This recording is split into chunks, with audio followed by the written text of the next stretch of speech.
Family, we can't keep crypto out of their mouth. Every single time you turn around, there's something bullish for crypto. In today's video, we're going to break down how they asked Jerome Powell around cryptocurrency, and he gives his description, which is super accurate. We're going to talk about how Trump is bringing in the new crypto czar, which is going to be massive for the cryptocurrency ecosystem, and I believe Ripple at large as well. And I'm going to show you how many companies are developing a Bitcoin strategy. Buckle up. This is going to be the greatest transfer of wealth in history. Number one, you have to be non-emotional. You need to be stoic.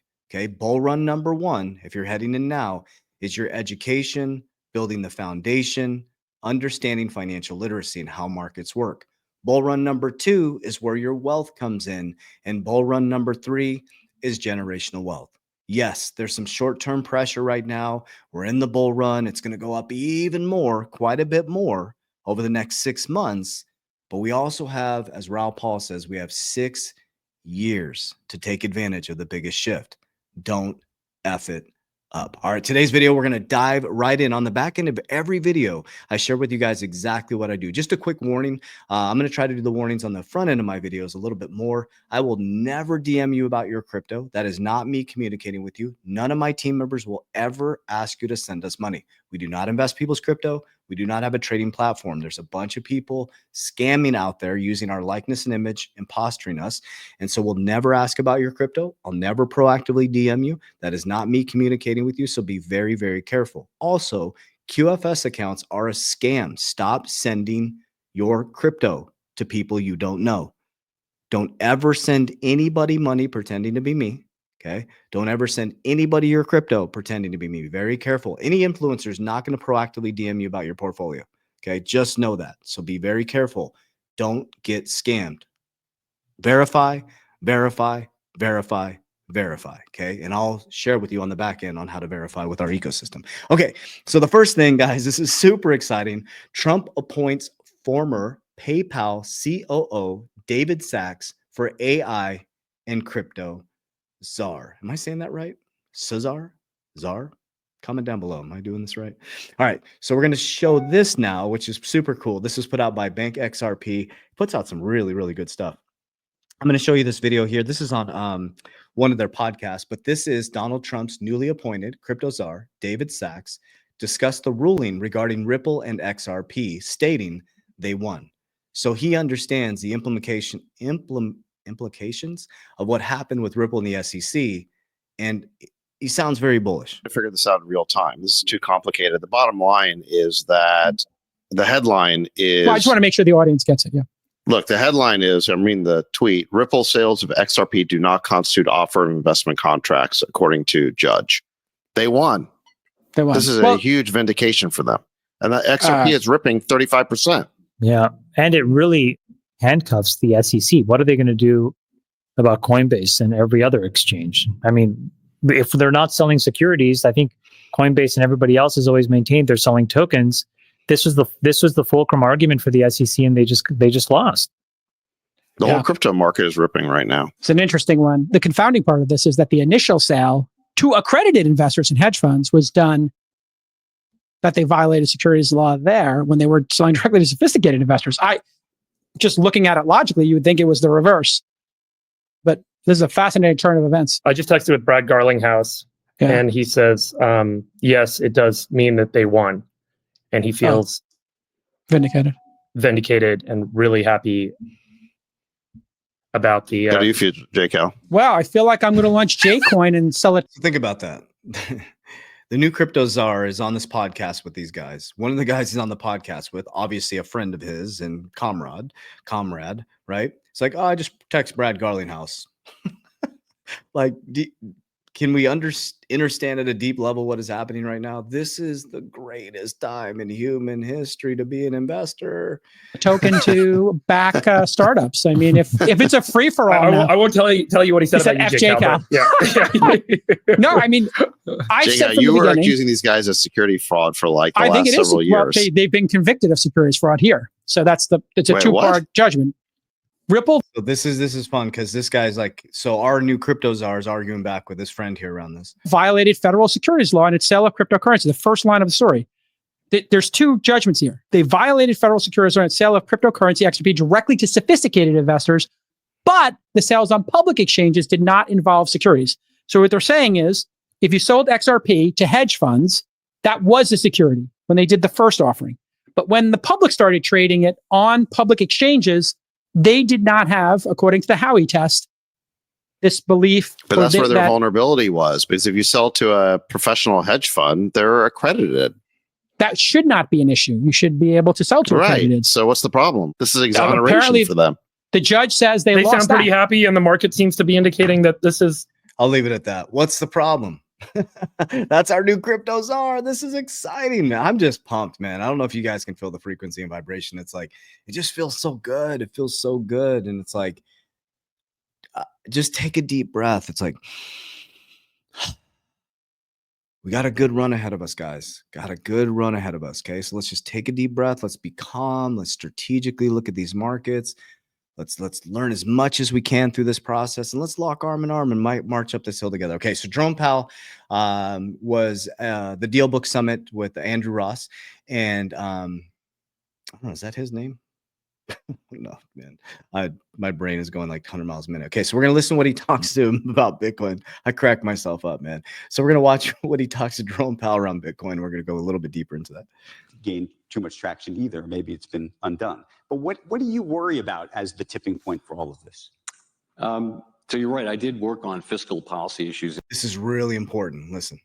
Before I came to the Fed, but at the Fed, we don't have oversight over fiscal policy. Quite to the contrary, Congress has oversight over us. So I would limit myself to saying this: that the U.S. federal budget is on an unsustainable path. The debt is not at an unsustainable level, but the path is unsustainable. And we know that we have to change that. We've got to get back so that revenue. Okay, that's what I want you to hear. The path is unsustainable. Okay, so the current path we're on, the printing of money, the large debts, it's unsustainable. It can't sustain. So there has to be a way to fix this, right? Right? News and spending are better alignment. We don't need to pay the debt down. We don't need to balance the budget. We just need the economy to grow faster than the debt, and that's not happening. We're running very large. Really important. We need the economy to grow faster than the debt. Interesting. Trump, new crypto czars, pro crypto, pro SEC. Trump says we're going to be the crypto capital of the world. If you pull Bitcoin underneath the treasury, it can shrink the balance sheet by 2045. It's starting to sound more and more bullish, isn't it? Budget deficits at a time of full employment and strong growth. So we need to address that. And we got to do it sooner or later, and sooner is better than later. Now, do you think the Fed should or could take into account the debt and deficits and that cost in terms of where you think rates can or should be ever? No, never. I mean, if the central bank, this is you see this in some emerging market countries, for example. If the central bank can't raise rates to deal with inflation, because the fiscal situation is so bad that they can't raise rates, that's called fiscal dominance, and that we're so far from that. I mean, we will always use our, I put it this way, we'll always use our tools to achieve price stability and maximum employment, 2% inflation. We're not thinking about, oh, we better not raise rates because of the budget. If we ever get to that point, that we're far from that point. Right. This is important. So now he says we're far from that point, but he's going to transition to Bitcoin now, guys. It's not, to me, it's like the lines were so separated. Now they're starting to blur. Are you starting to see what I'm seeing? Maybe I'm wrong. Comment down below. There's a lot of really smart people in here. Is 2009 Bitcoin's created. We still don't know who created it. HBO creates a documentary to tell us who they think created, to humanize it. But who owns HBO? Look at the top holders in HBO, BlackRock and Vanguard. BlackRock and Vanguard are there some of the two top, I think they're two top holders in HBO. So the people who now have the largest ETF in Bitcoin and are some of the largest holders in HBO tell us to normalize who Satoshi, humanize it. And then the guy who they say it is like, it's not me. And this thing that's created is now going to solve the sovereign debt crisis. You see what I'm saying? We had these intuitions back in 2020 around Jay Clayton initiated case against Ripple, and we ended up being right. Go watch Rigged from the Start, XRP Unleashed. Now I'm feeling these vibrations around this Bitcoin thing. I'm like, interesting. Okay. So everybody thinks they're running from something. They're going to catch you on the net on the back end. Forget, one of the reasons I wanted to actually ask you about Bitcoin is, to some degree, people think that that is a symbol of people's faith or lack of faith in either the US dollar or in the Federal Reserve itself, in terms of the system. What do you think of that idea? I don't think that's how people think about it. I mean, Listen. People use Bitcoin as a speculative asset, right? It's like gold. It's just like gold, only it's virtual. It's digital.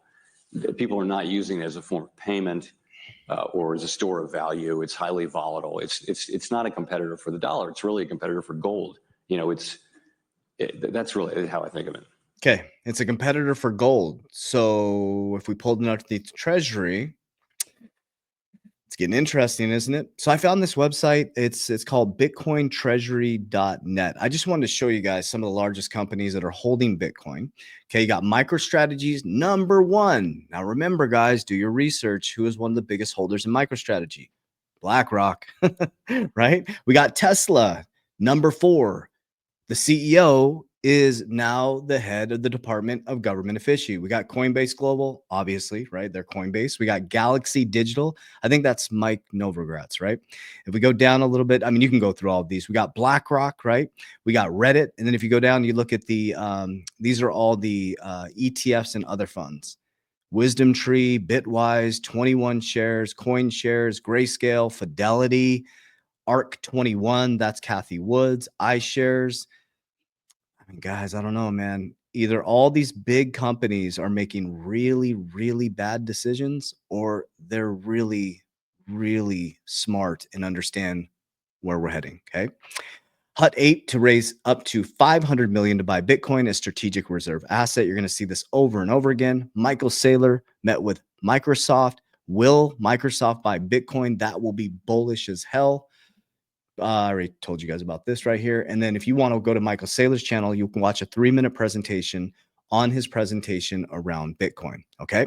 So I truly believe, and I've been saying this forever, Bitcoin and XRP are going to be two of the dominant cryptos in the world. I think Bitcoin is going to be seen as a store of value. I think it's going to be a historical change in our financial system. It's going to be, kids are going to be studying this in their history books, right?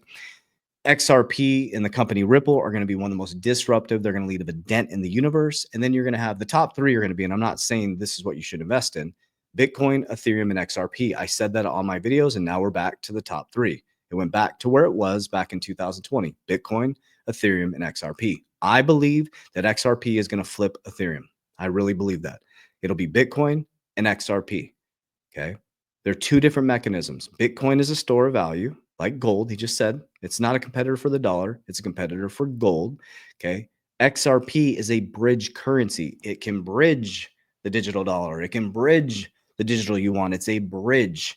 Okay. What it's used for is institutions. If I ran a bank, I came from the banking sector. If I ran a bank, I would want to own a shitload of XRP. Why? Because it makes payments fast and efficient and cheap. So liquidity is very important. Okay, so if I can have cheaper payments and faster payments, I can provide better service to my clients. Then guess what? My clients are going to store their money with me. They're going to do their auto loans with me. They're going to do their home mortgages with me. Okay, sticky products is customer service, bill pay, things like that. Okay, that's how they get you to stick at a bank. The more products and services you have and the better service you have, the more products and services you're going to own. Banks are going to start to transmute into more of a, because banks make money in 3 ways. Interest income in a simplistic form, interest income, fee income, and capital markets income. Okay. So if it costs a lot less to run transactions, right, they're going to have a lot less cost. And if they run money really fast, they're going to make a lot of money off transactions, right? So they can run money really fast for you and convenient, right? So they're all going to be fighting to say, we're the most convenient, fastest payments, convenience, get your money in seconds, right? You're going to hear all these different things. Then they make money off interest income and capital markets income. So interest income is fractional reserves. You bring in $10,000 into the bank and they lend it out to the next person walking in. There's no money in the system, guys. Okay, that goes into my whole narrative of banking on myself with cash value life insurance, right? Why would I store my money in a bank when they're going to use my money? I take my money and I store it in my own bank, right? So I use crypto as a very speculative asset. The beautiful thing is where Johnny Crypto says it the best. We're still in the extreme speculative phase. 6 more years till the next bull run. Once regulation comes in, what's going to happen is the volatility is going to get sucked out with regulation, right? We're in this nice wave of energy where we can make a large amount of money. If you can't stomach the volatility, then you probably shouldn't be in this asset class, because what you're going to see is big wave of energy in the next 6 months. It's going to shoot up, and then boom, people are going to come in and buy the top, and it's going to collapse down. If it follows the same cycle, it may have a super cycle. That's why I hold 50% long term forever. So if it has a super cycle, if it goes in the same energy wave, 2026, it's going to go down. That's where you get wealthy. Patience, persistence, dollar cost average in, get your bags packed, and then have an exit plan during the bull run in 2028 to 2030. So we got a good run ahead of us. Of course, I know you feel the pressure and the energy of this bull run. Of course, we're going to start to see it go straight up very, very soon. Okay. So be very, very careful. Number one, you got to have a game plan. Number two, I always have an exit plan on everything. My businesses, my asset classes. Only thing I don't have an exit plan on is my relationship. That's it. Everything else should have, we have exit plans for our businesses, exit plans for our crypto. We have exit plans for everything. You should have an exit plan, right? Doesn't mean you're going to exercise the exit plan, but think about this. They're not profits till they're realized. Dogecoin millionaire is the greatest example, right? The dude became a millionaire in Dogecoin and then became a thousandaire because he didn't pull any profits. Imagine if you would have pulled $500,000 out, sat that on the sidelines, put a little bit into a cash value life insurance policy, put a little bit into a cash generating asset or a business, and he took that money and he reinvested back in the markets, he would have been a multimillionaire. Okay. So from 2020 to 2022, we took the bull run and we pulled profits. I pulled it down the risk pyramid, cash value life insurance for me. Okay. Precious metals, businesses. Now I'm getting into real estate. We're starting to understand like the Augusta rule, all these different things, just a whole new paradigm. And over that, I put the Rockefeller waterfall system, because now my job is to pass this on to my kids, my grandkids. That's my job, secure and protect.